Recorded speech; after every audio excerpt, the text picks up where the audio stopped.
कहानी शुरू होती है और हम देखते हैं मुट्ठल राजू को, जिसकी जिंदगी के लोड़े लगे हुए हैं। वो दिन भर ऑफिस में अपनी गांड घिसवाने के बाद जब घर आकर चैन से सोना चाहता है तो उसके बच्चे उसे उठा देते हैं। अब क्योंकि आज बच्चों को संभालने की बारी मुट्ठल राजू की थी, तो वो अपने बच्चों के पास जाकर उनकी टट्टी साफ करता है, उनको दूध पिलाता है और उनको पूरी रात लेकर तब तक बैठा रहता है जब तक कि वो सो नहीं जाते। फिर अगली सुबह वो थका हुआ ऑफिस पहुंचता है, जहाँ पर उसे उसका बॉस गधे की गांड मिलता है, जो कि उसमें और उसके काम में हमेशा ही कमियां निकालता रहता है। इसके बाद वहाँ पर आती है हॉट एंड सेक्सी चूची भंडार, जो कि मुट्ठल राजू पर फिदा थी और कहीं न कहीं मुट्ठल राजू भी उसकी दबाकर लेना चाहता था। इसके बाद हम देखते हैं ड्यूरेक्स लॉन्ग लास्टिंग को, जो कि मुट्ठल राजू के बचपन का दोस्त होता है। वो उसे फोन करता है और कहता है कि हमें आज रात मिलना चाहिए, काफी दिन हो गए और मैंने तेरे भोसड़े जैसी शक्ल भी नहीं देखी। मुट्ठल राजू पहले तो मना कर देता है और कहता है कि मुझे काम है, लेकिन जब ड्यूरेक्स कहता है कि भोसड़ी के अगर तू नहीं आया तो मैं तेरी गांड मार दूंगा, जिस पर मुट्ठल राजू मान जाता है। तभी ड्यूरेक्स लॉन्ग लास्टिंग के पास उसका बाप आता है और कहता है कि मैं अगले हफ्ते दूसरी शादी करने जा रहा हूँ और मैं चाहता हूँ कि तुम भी मेरी शादी में आओ। ड्यूरेक्स कहता है कि अच्छा, लोड़े में दम नहीं और हम किसी से कम नहीं, मैं नहीं आ रहा आपकी शादी में, जब आप तीसरी शादी करोगे तब आऊंगा। अभी सुनकर उसका बाप निराश होकर वहां से चला जाता है।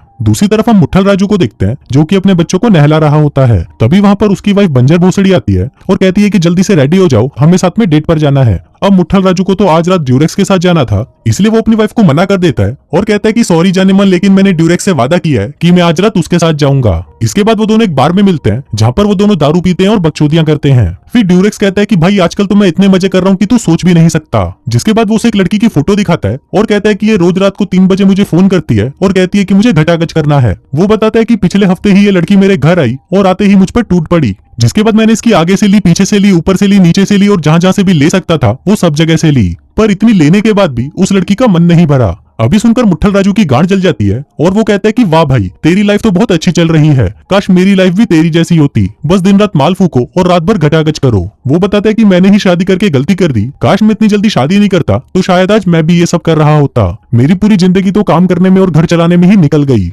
इस पर ड्यूरेक्स लॉन्ग लास्टिंग कहता है कि ऐसा नहीं है, तूने तो अपनी जिंदगी बना ली है, तेरे पास एक अच्छा परिवार है, एक प्यार करने वाली बीबी है और एक शानदार घर है, और जब तू काम से घर आता है तो तेरे आसपास ऐसे लोग होते हैं जो तुझे प्यार करते हैं। अब तुझे इसके अलावा और क्या चाहिए? मुट्ठल राजू कहता है कि मुझे तेरे जैसी लाइफ चाहिए, मैं भी लड़कियां बजाना चाहता हूँ, माल फूकना चाहता हूँ और वो सब करना चाहता हूँ जो तू करता है। इसी दौरान उन दोनों को मूत लग जाता है तो वो एक फंवारे के पास जाते हैं और उसके अंदर ही अपनी पिचकारी चलाने लगते हैं। वो देखते हैं कि फंवारे के ऊपर जो मूर्ति लगी हुई थी वो काफी उदास लग रही थी। फिर मूतते वक्त मुट्ठल राजू ड्यूरेक्स से कहता है कि भाई सच बताऊं, मुझे तेरी जिंदगी से जलन हो रही है। फिर ड्यूरेक्स कहता है कि भाई मुझे भी तेरी जिंदगी से जलन हो रही है। तभी वो दोनों एक साथ कहते हैं कि काश मेरी जिंदगी तेरे जैसी होती। अब उनके ऐसा कहते ही पूरे शहर की लाइट चली जाती है और 2 मिनट बाद वापस आ जाती है। फिर वो दोनों अपनी टंकी खाली करके वहां से चले जाते हैं और उनके जाते ही हम उस मूर्ति को देखते हैं, जो कि पहले उदास थी लेकिन अब वो स्माइल कर रही होती है। फिर अगली सुबह हम मुट्ठल राजू को देखते हैं, जो कि सोकर उठता है और देखता है कि वहां पर उसकी वाइफ अपनी चूचियां निकालकर बच्चे को दूध पिला रही होती है। अभी देखकर मुट्ठल राजू घबरा जाता है और उसको कहता है कि तुम ये क्या कर रही हो, तुम्हारी दूध की थैली बाहर झूल रही है, इसे अंदर डालो। फिर वो सोचता है कि मैं तुम्हारे बेड पर क्या कर रहा हूँ, कहीं कल रात हमने घटागच तो नहीं किया। इस पर बंजर भोसड़ी कहती है कि अभी तक तुम्हारी उतरी नहीं क्या। फिर मुट्ठल राजू को आवाज लगाता है और उसे ढूंढने लगता है, लेकिन जब वो शीशे में अपने आप को देखता है तो उसकी फटकर 464 हो जाती है, क्योंकि वो ड्यूरेक्स लॉन्ग लास्टिंग था और उसकी आत्मा मुट्ठल राजू के शरीर में आ चुकी थी। दूसरी तरफ हम देखते हैं मुट्ठल राजू को और इसकी आत्मा ड्यूरेक्स के शरीर में आ चुकी थी। वो सोकर उठता है और सोचता है कि मैं ड्यूरेक्स के घर में कैसे आ गया। तभी उसके दरवाजे पर नॉक होता है और वो जैसे ही दरवाजा खोलता है उसकी भी फटकर 464 हो जाती है। वो कहता है कि बहनचोद ये क्या बकचोदी है। वो ड्यूरेक्स को छूकर देखता है तो उसे पता चलता है कि उसकी आत्मा ड्यूरेक्स के शरीर में चली गई है और ड्यूरेक्स की आत्मा उसके शरीर में आ चुकी है। अब वो दोनों आपस में लड़ने लगते हैं और एक दूसरे से कहते हैं कि ये सब तेरी वजह से हुआ है। लेकिन तभी उन्हें याद आता है कि कल रात फुहारे में धार लगाते वक्त उन दोनों ने कहा था कि काश मेरी जिंदगी तेरे जैसी होती। तभी वो दोनों तुरंत कार में बैठकर उस फुहारे की तरफ जाने लगते हैं ताकि वो वहां पर वापस मुड़कर अपनी विश को वापस ले लें। लेकिन वहां पहुंचते ही उन्हें पता चलता है कि जहां पर वो फंवारा लगा हुआ था, गवर्नमेंट ने उस फंवारे को वहां से शिफ्ट कर दिया है। इसके बाद वो दोनों म्युनिसिपालिटी ऑफिस जाते हैं ताकि उन्हें पता चल सके कि वो फंवारा वहां से उतारकर कहां लगाया है। लेकिन वहां की एम्प्लॉय को कुछ पता नहीं होता, इसलिए वो उनको कहती है कि तुम लोग कल आ जाना, कल यहाँ पर मेरा सीनियर होगा और वो तुम्हें बता देगा कि वो फंवारा कहां पर लगा है। अब उन दोनों के पास दूसरा कोई रास्ता नहीं था सिवाय एक दूसरे के शरीर में रहने के। तभी ड्यूरेक्स मुट्ठल राजू को कहता है कि तू चिंता मत कर, एक दिन की ही तो बात है, हम मैनेज कर लेंगे। मुट्ठल राजू कहता है कि चूतिया तू कैसे करेगा, मैं एक लॉयर हूँ और तुझे सिर्फ ल से लोड़ा पता है। इस पर ड्यूरेक्स कहता है कि भाई तू चिंता मत कर, मैं सब संभाल लूंगा। अब मुठल राजू के पास भी कोई ऑप्शन नहीं था, इसलिए वो ड्यूरेक्स को अपने घर की चाबी देता है और कहता है कि तुम अच्छे से तैयार होकर मेरे ऑफिस जाओ, वहां तुम्हें चूची भंडार मिलेगी जो तुम्हें एक फाइल देगी। अब तुम्हें उस फाइल को लेकर एक मीटिंग में जाना है जो कि मेरे लिए बहुत इंपॉर्टेंट है, क्योंकि इस मीटिंग के बाद ही मैं इस ऑफिस में पार्टनर बन जाऊंगा। ड्यूरेक्स कहता है कि मैं समझ गया, अब तू सुन के तुझे क्या करना है। तू अच्छे कपड़े पहनकर सीधा फिल्म सेट पर जाएगा जहां पर तेरी फिल्म की आज शूटिंग है, और वहां पर अच्छे से एक्टिंग करना, नहीं तो डायरेक्टर तेरी गांड मार देगा। अब वो दोनों अपने अपने काम पर निकल जाते हैं, जहां पर सबसे पहले ड्यूरेक्स चूतियों जैसे कपड़े पहनकर मुठल राजू के ऑफिस में जाता है। फिर वो वहां पर चूची भंडार से मिलता है और उसे कहता है, गोरा बदन तेरा पतली कमर, 16-17 साल की उम्र, रहती टिप टॉप, सुनती हिप हॉप, लेके चलूं तुझको मैं कैंडी शॉप, आजा चूस मेरा घोड़ा, आजा चूस मेरा घोड़ा, चाट मेरे टट्टे जैसे आलू का पकोड़ा, तू है हूत की रानी मैं हूँ घोड़ों का राजा, आजा आजा मेरी रानी मेरी बांसुरी बजा जा, थोड़ा ऊपर थोड़ा नीचे जरा हाथ तो बटा, देखने दिलाल हूत जरा झाट तो हटा, मुंह खोल अपना मेरा नाम तू चिल्ला, ड्यूरेक्स कह के गांड तू हिला। अब चूची भंडार को कुछ समझ नहीं आ रहा था, तो वो उसे फाइल देकर वहां से चली जाती है। फिर ड्यूरेक्स मीटिंग रूम में जाता है, जहां पर वो अपनी बकचोदियों से पूरी मीटिंग को खराब कर देता है, यहाँ तक कि वो क्लाइंट को भोसड़ी वाला बोल देता है, जिससे क्लाइंट गुस्सा होकर वहां से चला जाता है और उनकी करोड़ों की डील खराब हो जाती है। वहीं दूसरी तरफ हम मुठल राजू को देखते हैं, जो कि फिल्म की शूटिंग करने के लिए सेट पर पहुंचता है। फिर मेकअप के बाद जब वो एक स्पॉट बॉय से पूछता है कि मुझे यहाँ पर क्या करना होगा,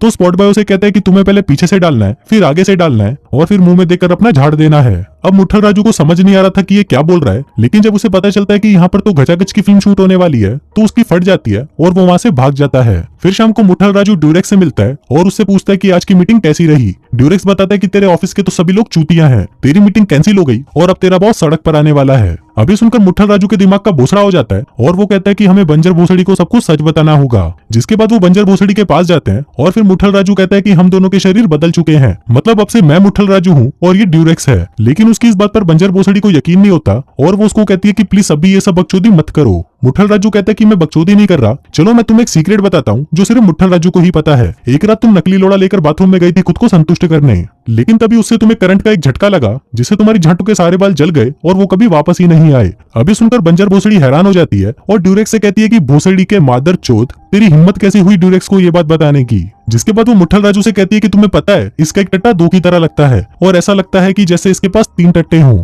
जिसके बाद वो गुस्से में वहां से चली जाती है और फिर ड्यूरेक्स मुठल से कहता है कि बड़ी खुजली थी ना तुझे सच बताने की। फिर वहां से जाते वक्त ड्यूरेक्स पैंट में हाथ डालकर चेक करता है और कहता है कि भाई तेरे पास तो सच में 3 टट्टे हैं। फिर वो मुठल राजू से पूछता है कि अगर आज रात तेरी बीवी मेरे साथ गचागच करना चाहे तो मैं क्या करूं। मुठल राजू कहता है कि भोसड़ी के मेरी वाइफ से दूर रही हो। ड्यूरेक्स कहता है कि मैं तो दूर रहूंगा, लेकिन अगर वो मुझ पर टूट पड़ी तो मुझे भी मजबूरी में करना पड़ेगा। फिर रात को जब ड्यूरेक्स सबके साथ डिनर कर रहा होता है, तभी उसकी बेटी कहती है कि पापा हम डिनर सॉन्ग नहीं गाएंगे। अब ड्यूरेक्स को तो पता नहीं था कि उनका क्या डिनर सॉन्ग है, इसलिए वो एक चूतिया सा गाना गाने लगता है। दूसरी तरफ हम मुठल राजू को देखते हैं, जो कि ड्यूरेक्स को फोन करता है और कहता है कि मुझे तेरी आइटम का फोन आया था और वो कह रही थी कि वो 10 मिनट में यहाँ पर आ रही है। इस पर ड्यूरेक्स कहता है कि उसका अच्छे से ख्याल रखना और हाँ उसे घोड़ी बनना पसंद है तो तुम उसे मजे जरूर देना। लेकिन तभी वो देखता है कि ड्यूरेक्स की आइटम वहां पर आ चुकी होती है। फिर वो मुठल राजू के पास आती है और उसे कहती है कि चल जल्दी शुरू कर, लेकिन फिर वो जैसे ही अपने कपड़े उतारती है, मुठल देखता है कि वो तो 9 महीने की प्रेग्नेंट होती है। अब ये देखकर मुठल राजू घबरा जाता है और गचागच करे बिना ही उसे वहां से भगा देता है। वहीं दूसरी तरफ हम ड्यूरेक्स को देखते हैं, जो कि सोच रहा होता है कि आज तो वो मुठल राजू की बीबी की तबाह कर लेगा। तभी उसकी बीबी पूरी नंगी होकर वहां पर आती है, जिसको देखकर ड्यूरेक्स का लोहा गर्म हो जाता है। लेकिन तभी वो देखता है कि बंजर भोसड़ी उसके पास न जाकर गटर में जाती है और उसके सामने ही टट्टी करने लगती है। अब ये देखकर ड्यूरेक्स के मूड का भोसड़ा हो जाता है और वो बंजर भोसड़ी से कहता है कि मेरी तरफ अपनी गांड करके मत सोना। जिसके बाद वो चुपचाप सो जाता है। फिर अगले दिन मुठल राजू उस फंवारे के बारे में पता करने के लिए म्युनिसिपैलिटी ऑफिस जाता है, जहां पर उसे वो सीनियर मिलता है और वो उससे कहता है कि मैं तुम्हें उस फंवारे के बारे में बता तो दूंगा, लेकिन उससे पहले तुम्हें ये फॉर्म भरकर अप्रूवल लेना होगा। मुठल राजू पूछता है कि अप्रूवल आने में कितना टाइम लगेगा, जिस पर वो आदमी कहता है कि 3 दिन से 3 हफ्ते।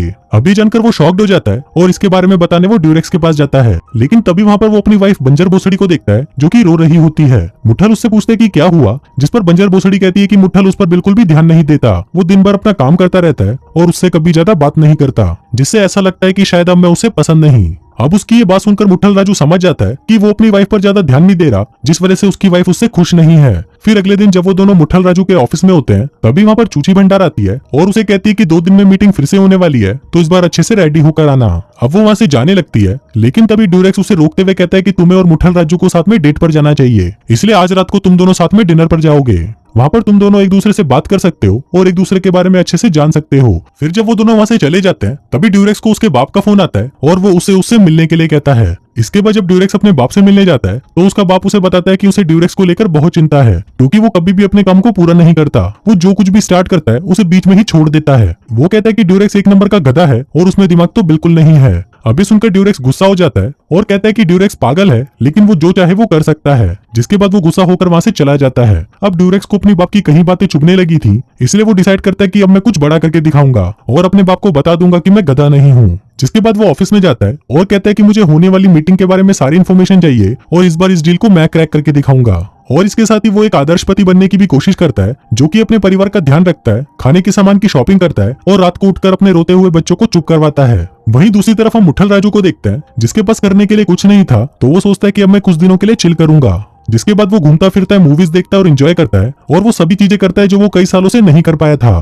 फिर रात को वो अच्छे से तैयार होकर चूची भंडार से मिलने जाता है, जहाँ पर वो अपनी चूतियों वाली हरकतों से चूची भंडार को इम्प्रेस कर लेता है, जिससे उन दोनों के बीच में काफी अच्छी दोस्ती हो जाती है। फिर अगले दिन मुट्ठल राजू को म्युनिसिपालिटी का फोन आता है, जो उसे बताते हैं कि वो फंवारा एक मॉल में लगा हुआ है। अभी जानकर वो सीधा ड्यूरेक्स के पास जाता है और उसे बताता है कि हमें वो फंवारा मिल गया है। लेकिन इस पर ड्यूरेक्स कहता है कि क्या हम एक दिन और वेट कर सकते हैं, क्योंकि मैंने इस मीटिंग के लिए बहुत मेहनत की है और मैं ये साबित करना चाहता हूँ कि मैं गधा नहीं हूँ। अब क्योंकि मुट्ठल राजू को भी उसके शरीर में मजा आने लगा था, इसलिए वो इसके लिए मान जाता है। फिर अगले दिन ड्यूरेक्स की मीटिंग होती है, जहाँ पर उनके क्लाइंट उन्हें $600 मिलियन का ऑफर कर रहे होते हैं, जो कि बहुत कम रेट था। लेकिन तभी ड्यूरेक्स कहता है कि क्लाइंट को बोलो हमें $100 मिलियन और चाहिए, और अगर वो नहीं दे सकते तो हम यहाँ से जा रहे हैं। अब कोई भी उसकी बात नहीं मानता और सबको लगता है कि ये चूतियों वाली बात कर रहा है। लेकिन ड्यूरेक्स जैसे तैसे करके अपने बॉस को मना लेता है और कहता है कि आप $100 मिलियन बोल के तो देखो, देखना वो मान जाएंगे। अब उसका बॉस भी ड्यूरेक्स की बात मान जाता है और कहता है कि क्लाइंट को बोल दो हमें $100 मिलियन और चाहिए, नहीं तो हम यहाँ से जा रहे हैं। फिर वो सभी बाहर जाने लगते हैं, लेकिन तभी उनकी मीडियोकर बाहर आती है